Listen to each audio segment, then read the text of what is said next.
Hey guys, how's it going? I'm here with the awesome Shereé, who we've kidnapped and dragged into a studio in Manchester. He's wandering along the street, we saw him. The rest is history. You probably have heard of Shereé before. You definitely will have seen him on YouTube because there's a few clips of him with millions and millions of views that I'm still recovering from. But just to give you a breakdown, I've got your CV up here. Wow. Dude. Patti LaBelle, Kirk Franklin, Yolanda Adams, R. Kelly, CeCe Winans, Boyz II Men, Ramsey Losers, Aretha Franklin. We'll tell him about that Aretha Franklin story in a minute, by the way. Shaka Khan, to name a few. So, yeah, so you've played with some cats. And in terms of my bass heroes, you are just right up at the top of them, man. Oh, wow. Like I'm always geeking out on what you're doing. Man. I'm just, every time I see a video of you on Instagram or YouTube, or you've been touring with Corey and the Funk Apostles. Every time I'm like a schoolboy. I'm like, whoa! Right. So we'll get into all of that with the guys. But before we get into that, how did you even start playing the bass in the first place, anyway? Man, I wanted to play sax. You know, this is like in the '80s. You know, this is when like David Sanborn, Kenny G, everybody was like getting all the girls playing sax. I wanted to play sax, but everybody wanted to play sax, so there were no more saxes available. So you know, my dad's like, no, you play bass. And so they gave me a bass, and I'm thinking I was going to play electric, but you know, back in that time, you started on upright. So, right. Okay. So you know, rite of passage. You've got to start the upright. Yeah. I started on upright. Yeah. We called it legit. So you know, I started on legit, and then like a year later, I started playing electric too. So. Yeah, right around 5th grade. And was your dad a musician? Is that why he was like, you're playing bass? Did he have a background in that to understand what he was saying? Well, you know what? He wasn't a professional musician, but he was one of like the best tabletop drummers, you know, like the spoon and fork. Yeah, I'm a great tabletop drummer. Yeah, so I mean, he had a groove, and you know, he was like, he's a music, you know, fanatic. Like he knows all the old like soul stuff, all the old funk stuff. So you know, he used to be like a James Brown imitator when he was young, you know, doing all the moves and stuff. So I guess the funk is in the blood. So yeah. And did he? Because obviously you were doing this at school, right? Did you go to an arts high school where you studied arts and stuff? No. I went to just a regular high school. But my music teacher, Mark Betcher, he was a phenom. He just graduated from University of Illinois. You know, like just a hippie, just music head, just came up. You know, trombone player, and you know, took me under his wing, you know, showed me everything, you know, and just, you know, giving me records from like Jocko and Weather Report, and just putting me on like, you know, a whole bunch of good stuff. So you were into like, you were getting that kind of exposure to stuff like Weather Report right back from when you were a kid, yeah? Oh yeah. When I got on, I was like, you know, once I saw, you know, kind of where things were going, I was like, oh yeah, I need to listen to the greats. So I started listening to Marcus and Jocko and Stanley and you know, all of those cats. So. And when did you transition to the electric? I transitioned, I think, I want to say my sixth grade year. That's where we start middle school, where I was from. So 5th grade was elementary, 6th grade was middle school, and in middle school I started playing in the jazz band, and they had an electric bass. It was a Yamaha, like a 4-string Yamaha, and it was bad, man. Oh wait, no, it wasn't a Yamaha. It was a Squire. It was a 4-string Squire. Yeah. So yeah, it was still bad. So when you're in those years when you were really young, you'd first started playing electric bass, who were you listening to? Like, who were you, and were you like working out their lines? Like, who were your guys? Man, I was listening mostly to Marcus Miller. Like I heard him, I think the first thing I heard for him was this album called Double Vision with, it was Bob James and David Sanborn. And he was playing this song called Maputo. And man, I just kept, like, I liked the way it made me feel, so I would just put I was listening to records. It was records back then, there was no CD, so I was putting on the record, putting on the record, the album. And I would just play along, man. I would just try to, you know, sound just like him. And then, you know, I moved, found out that he was playing with, you know, Miles, and I'm sorry, not Miles, Bernard Wright. So I got Bernard Wright's album, Nard, started listening to that. And then, you know, I started kind of putting in, like, my dad was like, well, here, check out Stanley Clark. This, you know, he's playing like he's with this group Returning Forever. But even before that, before Marcus, I had gotten the heard Jocko on his self-titled album, the black and white one with his face, and that like blew my mind. I was like, geez, I didn't think you could do that, you know. So then it was like, then I heard Heavy Weather, and then, you know, kind of got introduced to Marcus. But yeah, I would just play along to the records, man, you know, with Marcus mostly, those Luther Vandross records. If you get a chance, I don't know if you've heard, he produced like all of Luther's like hits, and because he produced them as well, didn't he? Yes, he wrote that stuff, he produced it, and he actually told me a story. I met him in France last year, which was like highlight of my life, you know. And we sat down and talked, and he was telling me about, like, asking about the Luther stuff. I was like, you know, because it was like back in that time, bass players and drummers, everybody was like, the bass drum and the bass had to play together. It was like the rule, you know. So so he had put that whole thing together with Luther, and he's like, Luther told me, he's like, look, we're in the studio, and, you know, all the sounds with the you know, with the string players, like the, you know, their bows hitting the stands. He's like, I need you to clean that all up. So if you listen to those records, there's like sound effects and all that stuff of Marcus just cleaning all that stuff up. Is that what it was? Yeah. He was just like layering it all on. It was like you hear like percussion things, and it's all covering up, like, you know, string players.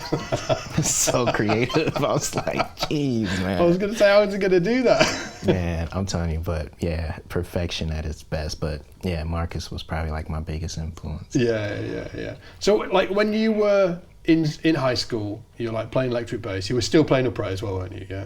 Yeah. When did you decide that music, like specifically bass, I suppose, was going to be, you know, the journey for your life? Were you like, was there a point where you were like, this is it, I'm going to do it, I'm going to go to music school? Well, I think my dad, he knew from like the moment he said, you're going to play bass, he knew. But I didn't know. I was just doing it because I could do it. I liked it. It was just natural for me. Like, I just picked it up. And I think like when I was, I don't know, I think when like maybe around like high school, I was like, you know, I could do, because I was gigging in high school. I was going up to like Northern Illinois University, and like just playing up there like around my sophomore year. So I would drive up there, and you know, it'd be like, you know, all college kids and like this little high school 15-year-old just playing bass. We'd be rocking all Stevie tunes, and, you know, but I think doing that, I was, you know, and I'd make my like $75, but I was like, dang, I could, you know, this is some money, you know, so I could do this. So I think around that time. Around that time, yeah. And is that when you decided, obviously, to sort of like moving further on, going to music school? I wanted to go to college, but, you know, I knew my parents wouldn't be able to afford, you know, us going like just straight out paying for college. So, you know, my teacher was like, yo, you know, there are colleges already that are kind of checking you out, you know. So I was like, oh, cool. So I just, you know, buckled down, and, you know, at that time I was, I think my freshman year, one of the things that I was really good at was just sight reading, you know, because we would sit down and I would just work on sight reading. So I would go into like these orchestra competitions, and I'd be like the shortest guy up there just burning through like, you know, Mahler and Divertimento and, you know, all these. So you'd still carried on with the whole upright classical thing right into music school, yeah? Yeah, that was, it was like, it was just a part of it. And do you think having your sight reading together to such a level had helped you when you got to music school?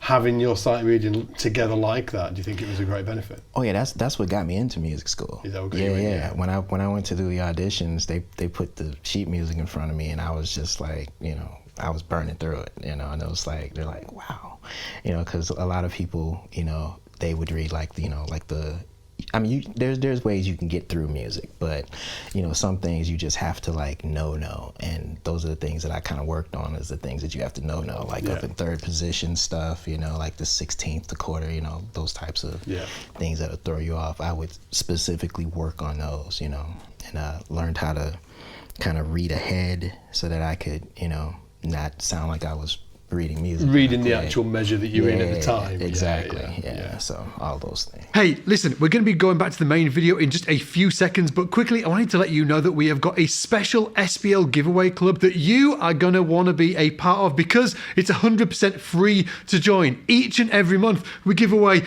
audio interfaces, strings, bass heads, pedals, cables, multi-effects, straps. We even give away basses. And to join the giveaway club for free, all you need to do is go to splgiveaway.com or just click the link in the description. Now, with that said, good luck in this month's giveaway, and let's get back to the main video. And is it something like when a student comes to you, because you do a lot of teaching as well, when a student comes to you and they say, should I be learning to read? What do you say? And also, to further that, do you actually just say straight off the bat, you need to learn to read if they don't? No.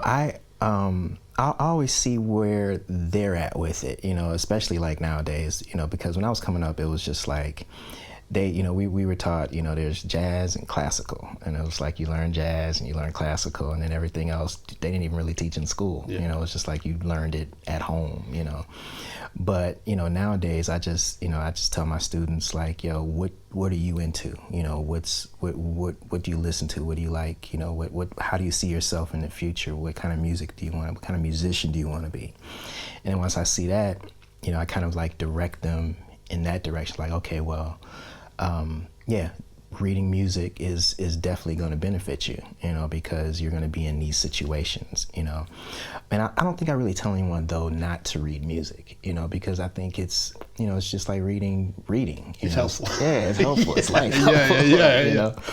Just be able to read. So, and I'm going to be doing some reading today, so with you. Yeah. So we'll see how that works.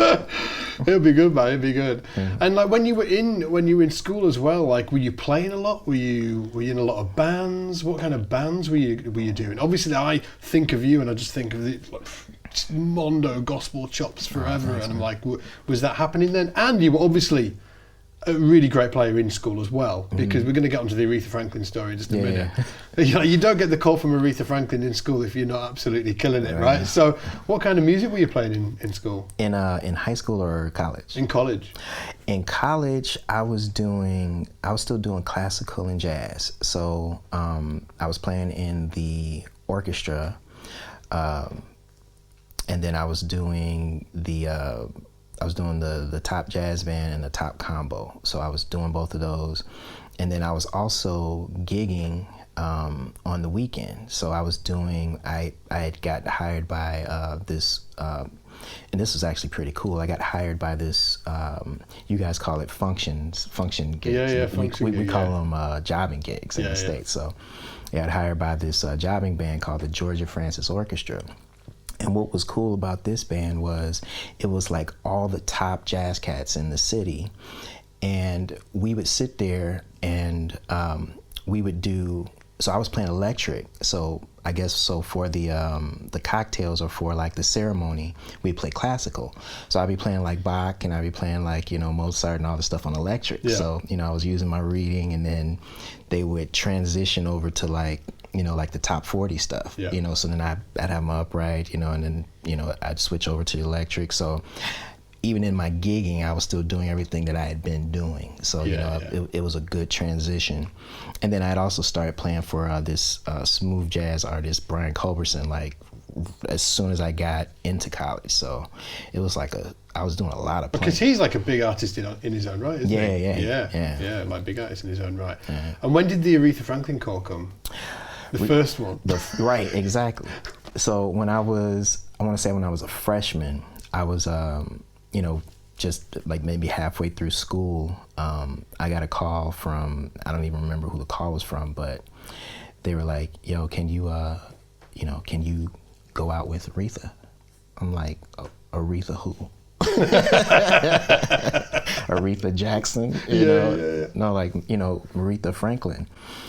And, of course, I was like, yeah, but then I was like, I was on scholarship. So I had to talk to my dad and my teachers, I asked my teachers, and they're like, it's a big opportunity, but, they were like, those opportunities, they come and go, but like this time to get your education and this experience, you know, it's not going to be around like those other opportunities will. So, and then my dad's like, man, listen, he's like, that thing will come right back around, man. You just get your education and, you know, enjoy this time in college. So, you know, I was kind of... So how old are you at this point? I'm 18. So 18? Yeah. So were you like, okay, Dad, no worries, and then you went back to college? Or were you seriously grumpy? I would have been really grumpy about it. If I got the call for Aretha and my dad went, no, go back to school, I would have been like, I hate you. Let me get out my little book of hate, your name's going in it. No, like, what was it like? What was it like saying no to that? Well, you know what, I was cool, you know, because it was like, I trusted my pops, you know, because he had put me on to bass, and you know, it's like he just knew. Yeah. So I trusted him. I trusted my my professors, and then, you know, at that time, man, it was like I was having so much fun anyway. You know, I was playing with like some monster musicians. You know, I was like in a band where it was like all grad students, and you know, I'm like a teenager. So I was playing with like some hitters, and then I was making a lot of money playing for those, you know, for the function gigs and the, you know, with Brian. So I was cool. So you were cool anyway? Yeah, I was cool anyway. Yeah. So it wasn't like I was like, it was like, you know, so, you know, yeah, but the fact that it came, and that's my dad also told me that. He's like, look, you got the call, so that means you know, you obviously in the, you know, on the right path and doing the right thing, so it'll come back. And it did. It came 20 years later. 20 years later. That's amazing, isn't it? And I was in the same school. I went back to get Was that when you were doing your masters? That's when I was doing my masters. Yeah. So you didn't know, Shereé went back and did a masters, didn't you, in composition? Yeah. I went back to DePaul, and I got the call again to play with Aretha. It was almost like, okay. Gotcha. I'm doing it this time. Right. Yeah. So I did it, and it was amazing. She's amazing. Powerhouse, yeah. Whew. Yeah. Now, when you were in school, obviously you were shedding stuff, and you were probably, when I was like in my late teens and early 20s, I was like discovering the fingerboard and like that whole thing. Was there any exercises that really did it for you, that you might, if a student comes to you and they're like struggling with the fingerboard and figuring out, you know, how to outline chords around the fingerboard, are there any specific exercises that you give them or that you used? For finger strength? Or not for finger strength, but for understanding, like say the band says, hey, we're playing in the key of C, like let's groove on a C for, you know, 16 bars. Obviously you're going to be, you know, tinkering all over the place. What was it that gave you the ability to do that? Did you learn your scales? Was it a chord tone thing? Was it pentatonics? You know, what unlocked that for you? Well, what also, I didn't mention this, what also was happening with me when I was in high school and actually middle school was I was going back and forth to Chicago with these two guys, Kendrick Scales and Vinnie Hunley. They were musicians, they were gospel musicians, and so they were taking me to like all of these like Chicago gospel things when I was just like a little kid, like 10, 11, 12. And so I go to Chicago and I'd be like the little young guy that was like, you know, playing for, you know, I played for this artist, Mark Hubbard, in Chicago. And so I would be, you know, I was still playing with like one finger at that time, and I would go, and so I had like this whole gospel thing that was like an undercurrent to like all of like the jazz and classical stuff that I had going on.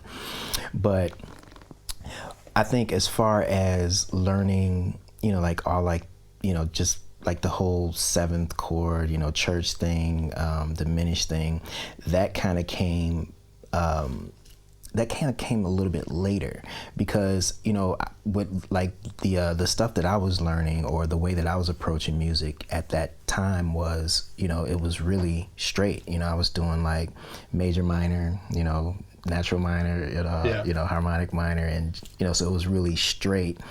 And then like the jazz stuff, you know, I wasn't really transcribing, you know, because I was really just trying to, I was really more into like the walking and just the learning songs, you know. So, you know, so that was kind of my focus. So I expect that just like learning standards like that gave you a really great schooling in terms of like, there's this chord, you can play these notes. Then it moves to this chord. That you can't play them notes anymore. You've got a whole new set of notes that you need to learn, which is, a slap in the face when you just first get into that. It's not this, like one scale fits all thing. It's like you need to be able to make the changes. Yeah, and it's a lot of it's trial and error.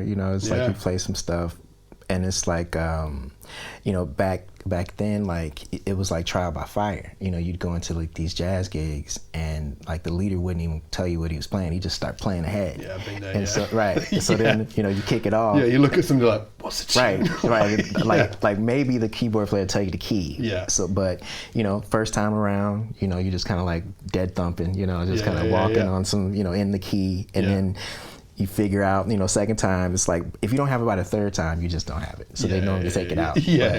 So, that's how we did it back then. And is that how you really learned about, like hearing 251s and that whole thing? Was it really on the job and just listening for it and then figuring it out from there? Yeah, that was, actually, I learned a lot about that just in church, honestly. I would be sitting, I was fortunate to sit under like just monster organists. Yeah.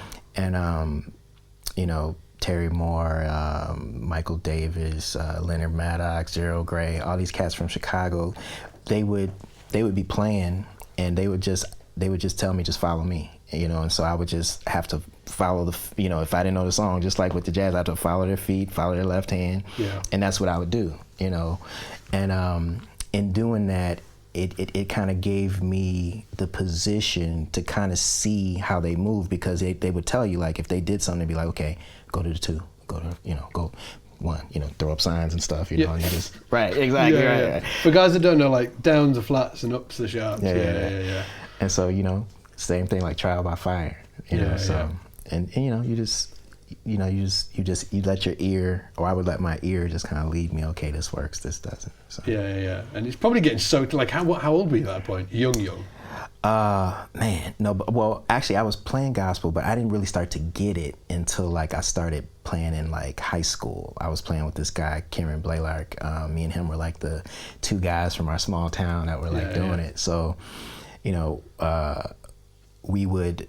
We would go to like these church things, and as I got older, 15, 16, I started to hear it better and faster because I'd been doing it. Yeah.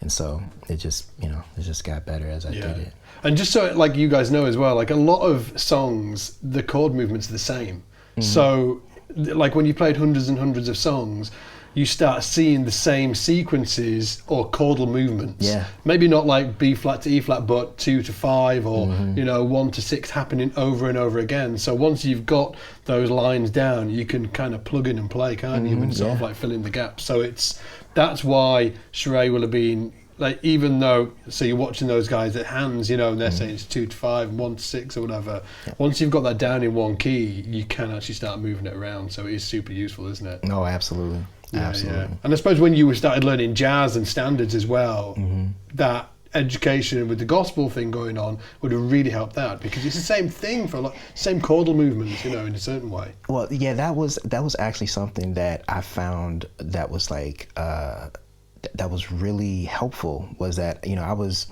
like, I guess the correlation between gospel and jazz is, gospel jazz, and they're all so close, So I was playing. We'd be doing rhythm changes at like 300, 320, and I'm playing just upright, and I was used to it. Yeah. So when I came to like church and I really started, playing for like a real church that was like doing a bump, I was blazing through. You were just like, right. It's like, I was doing this already. And it was just actually a bit of a different beat, and we're away. Yeah. And I was actually playing faster because I was doing that with that tension, with that height, with the with the. The height of the strings was a lot higher, so I was on the used upright, to it. Yeah, my fingers back then were like, we'd be like, it was like nothing. I was Derek Bennett fast on that. Back then. Amazing. Did you ever work on anything like specifically for your technique, or was it something that just came with learning, learning music, learning bass? You know what? I used to sit down and It's funny. I had like one hand strengthening and one speed exercise, and it was the part on on Heavy Weather, where Jocko at the end when he was playing Havana, and he'd be like,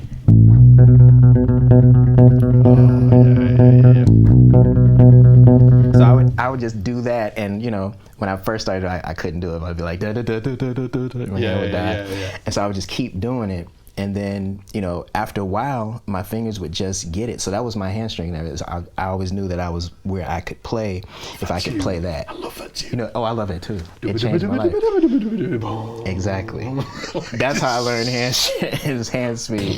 Yeah, exactly. It's so good, isn't it? Jeez. Yeah.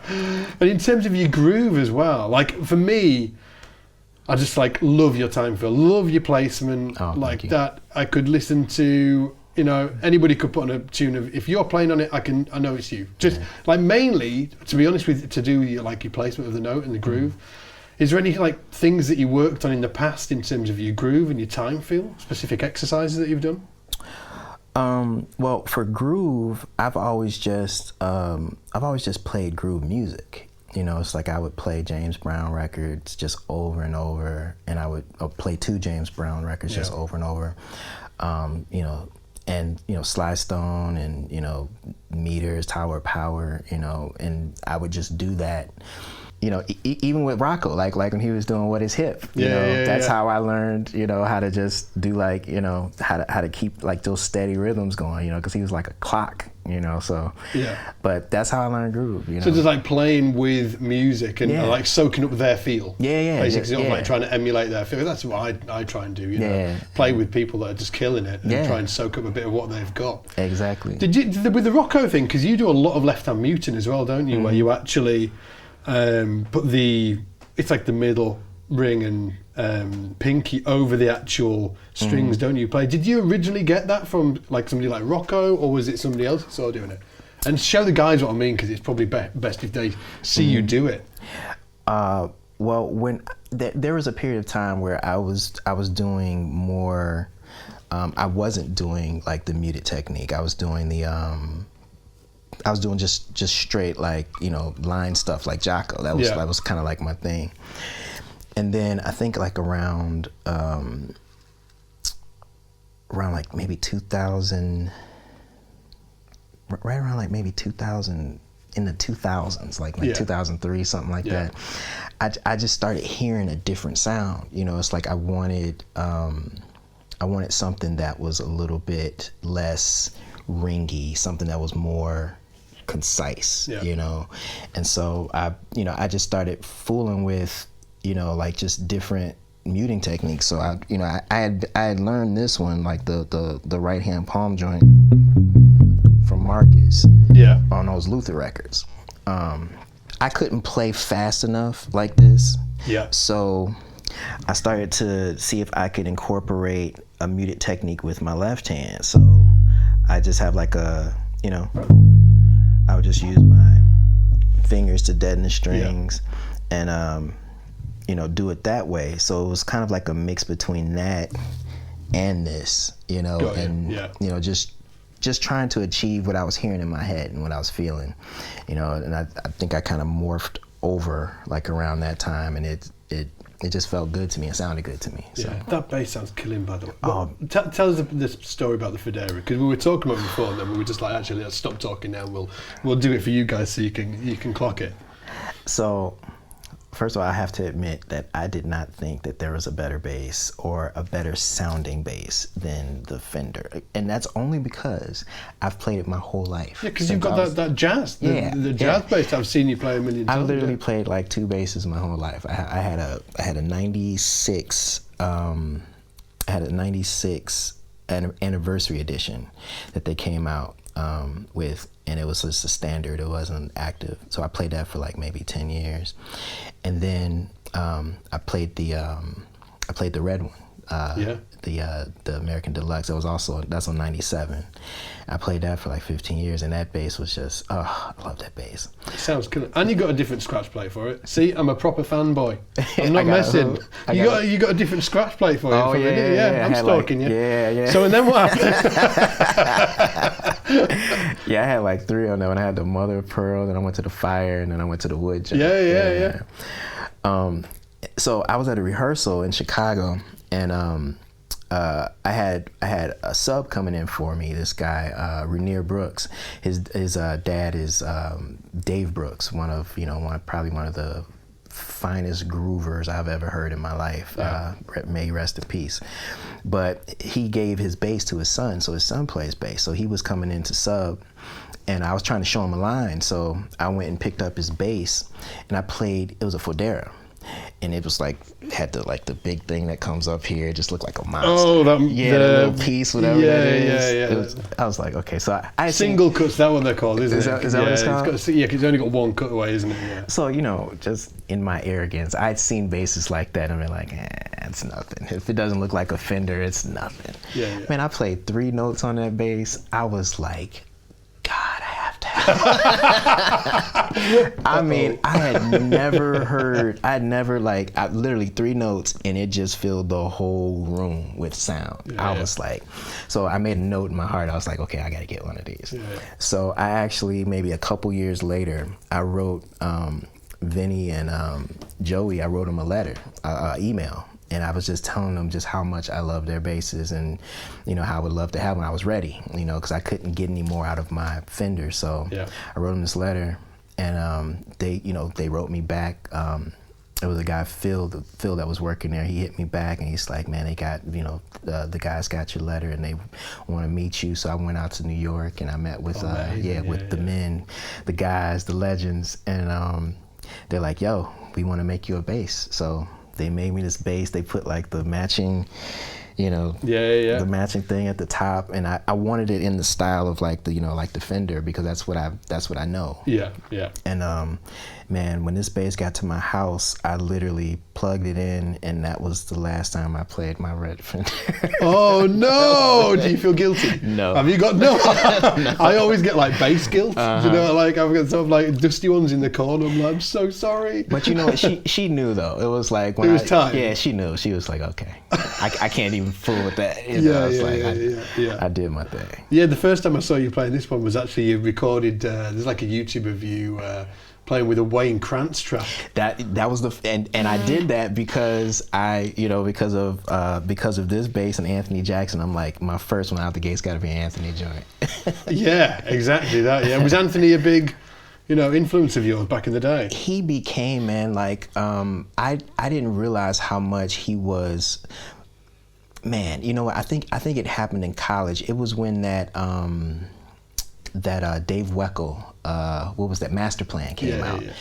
Man, that blew my mind. I was sick. I had that thing on just repeat. I could not get enough of it, because I would just be holding my head, like I would rewind, like, oh, 'cause he was just playing the stuff, man, and it was crazy. So I just started to listen to him. He was doing like the Michelle Camilo stuff. And, I was going to say, were you into all that as well? Oh yeah, absolutely. It was like the Michelle Camilo trio, wasn't it? With like Dave Weckl was on that, wasn't it? Yeah, Dave did that. It was another drummer, but I don't. Marvin Smitty Smith. Oh, did he do that? I think that he did that. Okay. Yeah. I might be lying there, but it's out there now. Marvin, you did it. You did it. You can take the credit now. Yeah. But yeah, he's definitely someone that, and then later I got put on the stuff that he did with Shaka, and I was like, God, what you gonna do for me? That fill at the end, yeah, it's disgusting, isn't it? Yeah. But like in terms of the Fodera, like what do you like the setup and stuff like that looks pretty standard. You haven't got like a low or high action or anything like that. Like in terms of, because there's a lot more on here than a regular jazz bass. Yeah. Really, And what are you doing with all that? You know what? Honestly, I'm a 3-knob guy. Tops. So it's all of these like wonderful things that I just don't touch. I found something that works, and I just leave it. You just leave it. Yeah. Do you play in active mode? Maybe. Do you play both pickups on?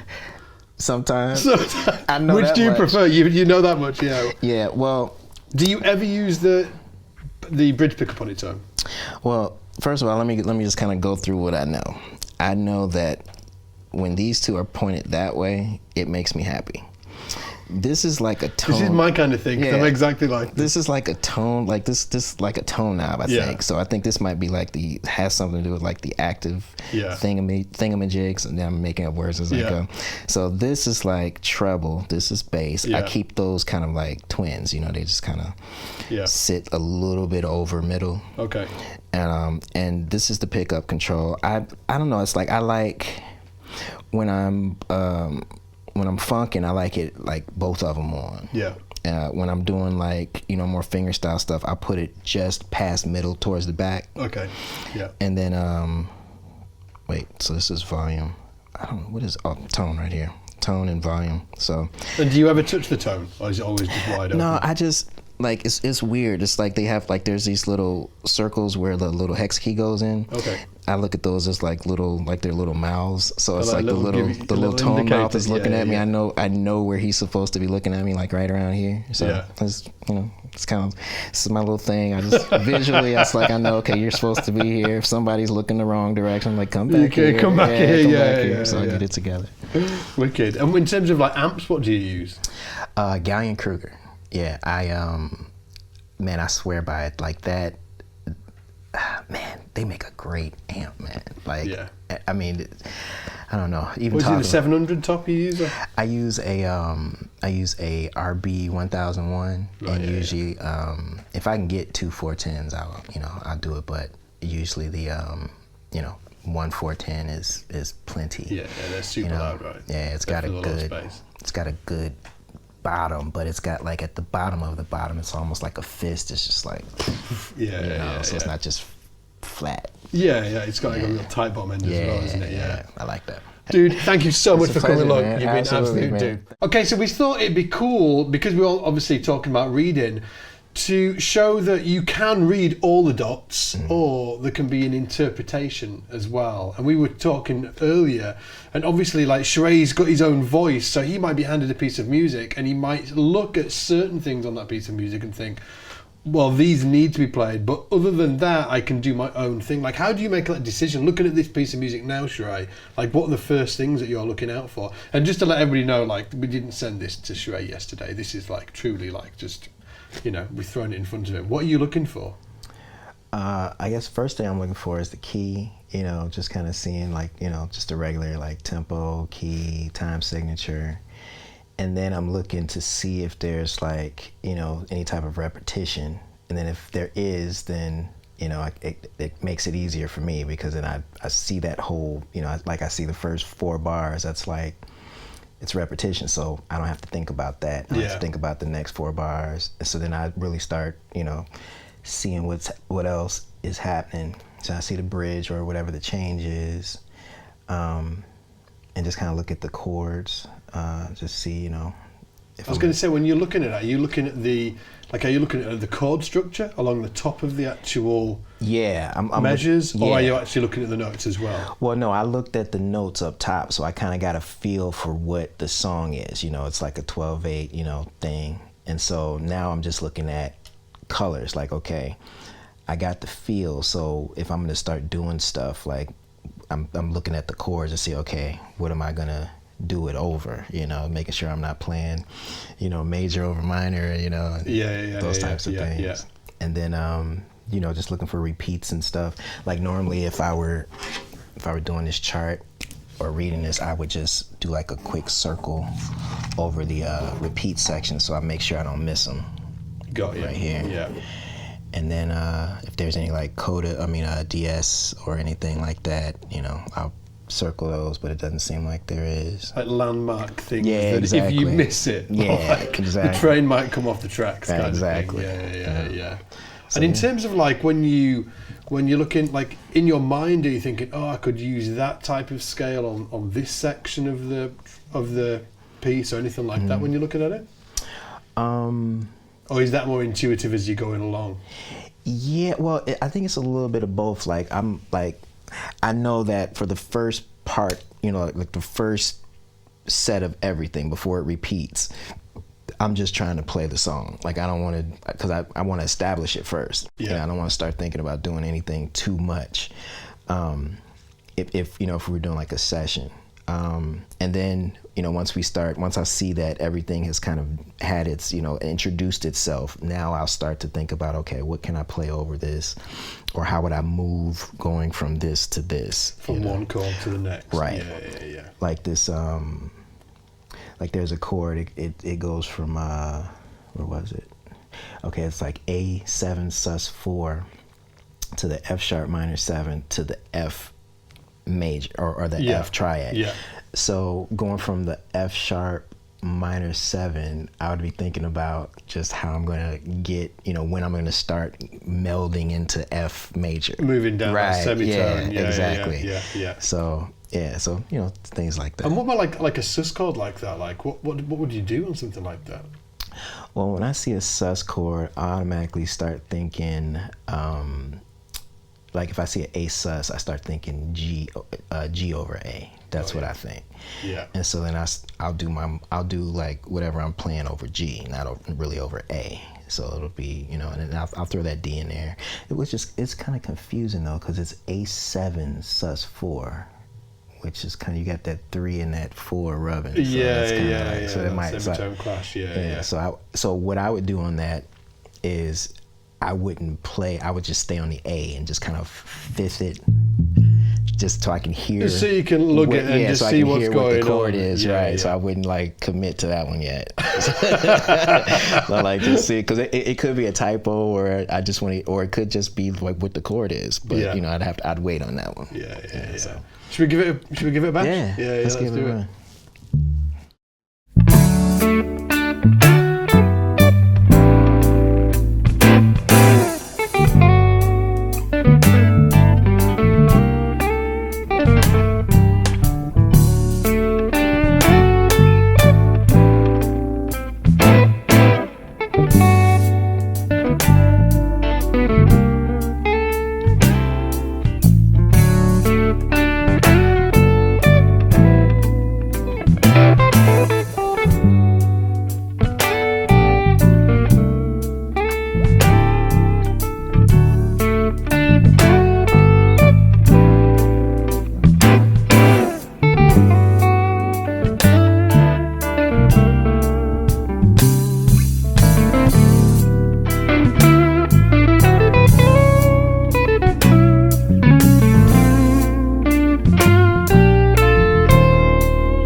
Woo!